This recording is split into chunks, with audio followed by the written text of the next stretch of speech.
Vruća, vruća pogača sa kajmakom. Upravo spremna, lako se pravi za početnike, također ništa nije komplikovano i teško. Hajde da krenemo i da vam pokažem kako možete da je napravite i onda da uživate dok je ovako krckava s polja, topla, meka, puna kajmaka i jedva čekam da pokažem kako se pravi. Krenula bih sa kajmakom koji je ovako lep i mlad, ali ne može, kajmak ide na samom kraju. Za početak, kvasac. U 10 grama kvasa, to je jedna kesica kvasa, dodajemo 150 ml toplog mlijeka i neko će staviti šećer, može jedna mala kašika šećera, ali ja stavljam med umjesto šećera i bude odlično za aktiviranje kvasa, jedna kašičica meda. Promešat ćemo i ostaviti 10 minuta, možda čak i manje, da se kvasac aktivira. Ukoliko nemate vremena da čekate da se kvasac aktivira ili vam se jednostavno ne da, ja sam primetila da i kada odmah umesim testo sa kvascem i kada sve stavim sastojak odjednom, na kraju bude podjednako dobra pogača kao i ovako kada se čeka.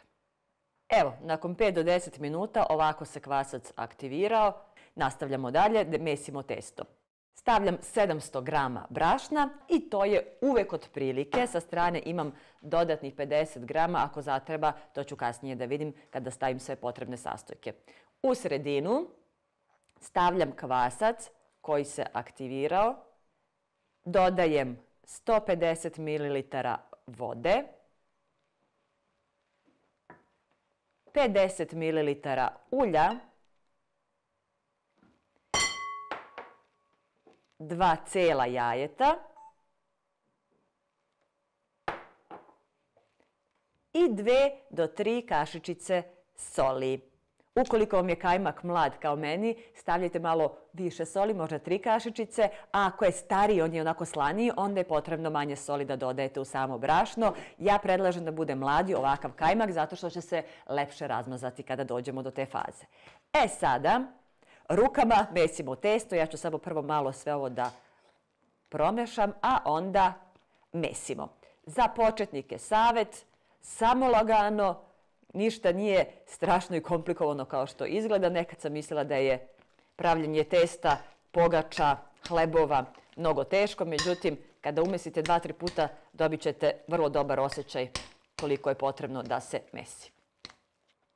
Evo, sada kada sam došla do ove faze, mesim dalje ručno i dodajem po potrebi još brašna kada vidim koliko mi se lepi.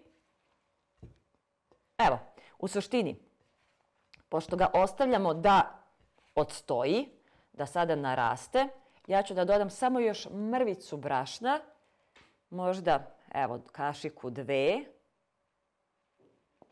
I neka bude ovako gnjecavije, jer i onako mora da odstoji i onako ćemo posle da ga premesimo, pa ću u drugoj fazi da dodam više brašna ako bude i dalje lepljivo. Evo ovako izgleda, malo je gnjecavo i dalje i nema veze i onako treba sada da odstoji. Sada ću samo malo da ga pospem brašnom. Tako, neko stavlja malo i ulje preko, kako god hoćete, a zatim stavljam neki ovako najlon preko, da nam se testo ne bi osušilo i čak i jednu krpu da se dobro ušuška i da bude na toplom kako bi naraslo. Testo danas odmera mnogo više nego što mi odmaramo ljudi. Pola sata najmanje, može i sat vremena ako nešto radite, slobodno neka odmara i neka raste. I evo, nakon nekih 40 minuta otprilike, taman dok sam obavljala neke druge stvari, testo je, evo ga, nadošlo i to veoma lepo. Sačuvat ću ove krpe za kasnije. Pogledajte. To je to. Evo kako lepo propada prst, ali nećemo dalje. Sada ću da istresem ovo na brašnjavu površinu. Što znači da ću prvo uzeti brašno, dobro probršnjaviti, možete na neku dasku, na sto, gde već imate mesta. I kada smo pobrašnjavili, onda istresam, evo, ovo testo skroz, na tu površinu. Sada ću da dodam brašna koliko je potrebno da bi moglo lepo da se mesi. I sada ću da premesim. Kako je lepo i meko ovo testo. Evo, pogledajte. Kada vidite da vam je dovoljno upilo testo, sklanjajte ostatak brašna da ne bude previše. To je to. Baš je lepo. Evo ga. To je moje lepo testo. I sada ću uzeti oklagiju koju ću također da nabrašnjavim i da sklonim višak brašna. Da rasklagijam dobro na levo, desno, gore, dole. I to radite lagano, opušteno, bez žurbe i prosto ne može da vam ne uspe. Ako vam se lepi testovi, dodajte mrvicu brašna na oklagiju. I to je to. Uzimam kajmak, konačno smo stigli do mladog lepog kajmaka. Evo ga, ovdje je.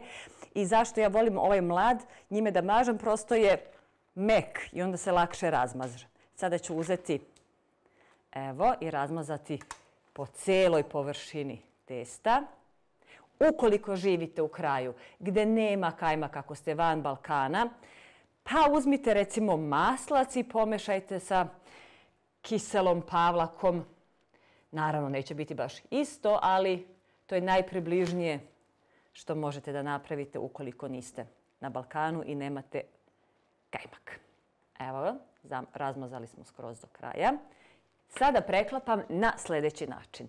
Sa jedne strane uzimam i evo ga, preklopim otprilike ovako. Slobodno povucite testo tamo gdje vidite da ga ima manje, a trebalo bi više da bi bilo jednako. To je to. Zatim ću ovu sad stranu opet premazati kajmakom. Evo ga. Tako da će to da bude jedna lepa, lisnata, masna pogača.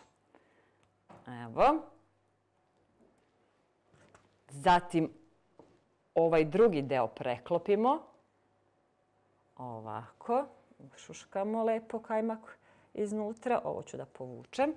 Tako, pa ću ponovo da premažem odozgo kajmak. Evo ga. Skroz do kraja. Kad sam premazala, uzimam jedan kraj, pa opet preklapam ovako. Na njega ide šta? Kajmak, naravno. Premažem i ovaj deo. Evo ga. I onda uzimam ovaj drugi deo i preklapam odozgo. Opa! Tako. I sada ću da zatvorim ovdje sa strane ivice. Tu gdje smo preklapali. Ovako. Tako. Da ne curi, a jako curi, nema veze. To će sve jako lepo ovo testo da upije. I sada, kad smo ga ovako fino ušuškali, uzimamo pleh. Možete da uzmete koji god hoćete. Ja ću sada, evo ovaj u kom pečem inače kore, da bih posle mogla lakše da pokažem kako izgleda sa strane. Stavit ću pek papir. Tako. A na ivice namazati malo ulja ili maslaca, šta već imate. Prije nego što prebacim testo u pleh, ja ću ga malo istanjiti. Ovako, što je lepo. Tako, bucko. Ideš, evo ga, da te prebacimo samo lagano ispod rukama i opa, tu je. Ostavit ćemo ga ovdje da narasta još nekih pola sata, otprilike tako. I sad ću da poklopim opet da malo odmori, jel te? Ako vam popuca malo testo i malo iscuri kajmak, to je sve u redu, na kraju svakako sa svih strana ga ima. Evo. I pola sata, 20 minuta, više nego dovoljno. Neka odmara. I evo, nakon 20 minuta, fino je narasla. Samo da je, zalepilo se ovo malo, nije strašno. Popunilo je, kao što vidite, evo, sve unutra. Dakle, bilo je otprilike ovako do ovdje, a sada je popunila ceo pleh. ova pogača. Za početnike, opet ponavljam, ne morate da se opterećujete, ova se vrlo lako pravi pogača. Na kraju krajeva, ako nije, ne morate da gledate na sat 20 minuta da stoji. Može da stoji pola sata, može sat. Možete čak ovako preklopljeno da je ostavite u frižideru pa sutra da ispečete da će ništa biti. Tako da, bez brige ne opterećujte se mnogo, to je suština. Sada, premazat ćemo je pre stavljanja u rernu jednim jajetom, odnosno samo žumance nam je potrebno. I stavit ću ga u 2 kašike ulja. Time ću premazati sada našu pogaču. Malo ću samo umutiti jaje i ulje, jer kada bih stavljala samo žumance, ovdje preko lepa bi bila boja, ali može malo da zagori. A ulje je tu kako ne bi odozgo zagorelo. Evo, lepo ću detaljno da je premažem. I onda ide u zagrejanu rernu na 180 stepeni da se peče. Evo ga, to je to. I sada stavljam u rernu da se peče. Ako vam negde pukne pa malo izađe kajmak, ništa nije smak sveta. Ovo je jedna onako neformalna pita, neformalna pogača koja se baš jednostavno lako i pravi, a i peče.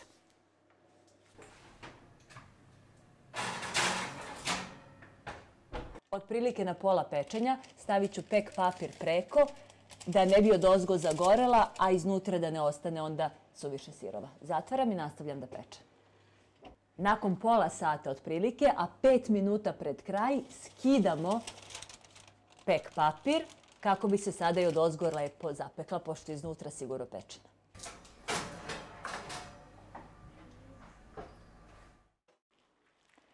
I evo je.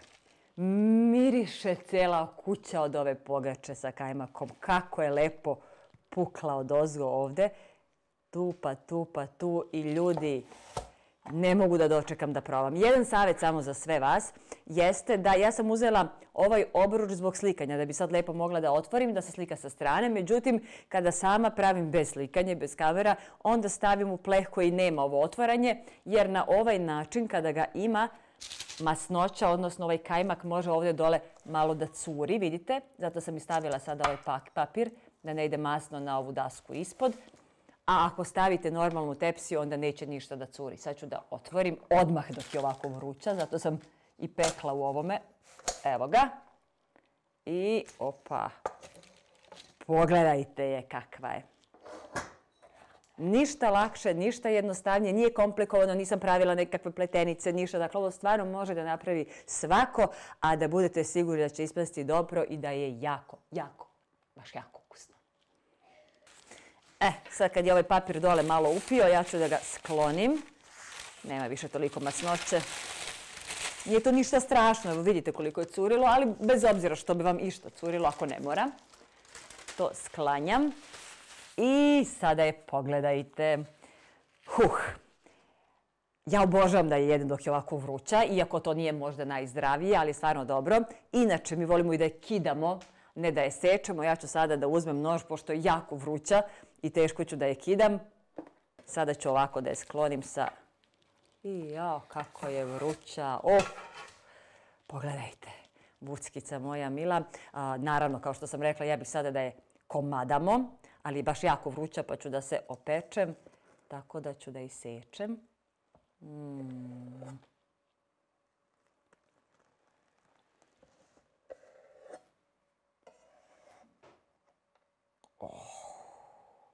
A to vruće, a to meko, a to lisnato puno kajmaka.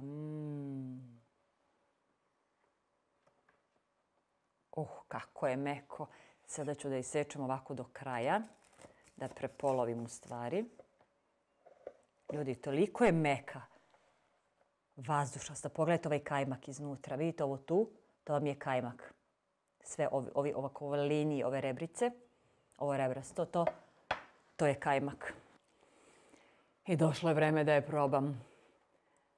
Vruća.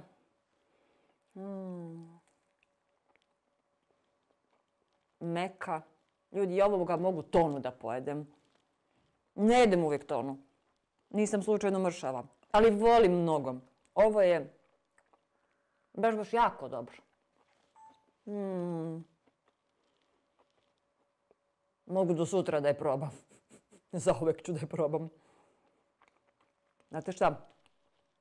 Ona vam ide super i uz pečenje, uz neko suhomesnato, i uz rusku, i uz sarmu, i uz sve živo, ali je najbolja sama jer je puna kajmaka i ništa joj drugo ne treba.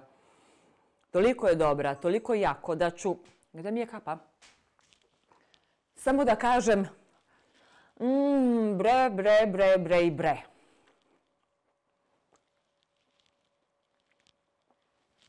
Ne treba mi više, hoću dalje da probam.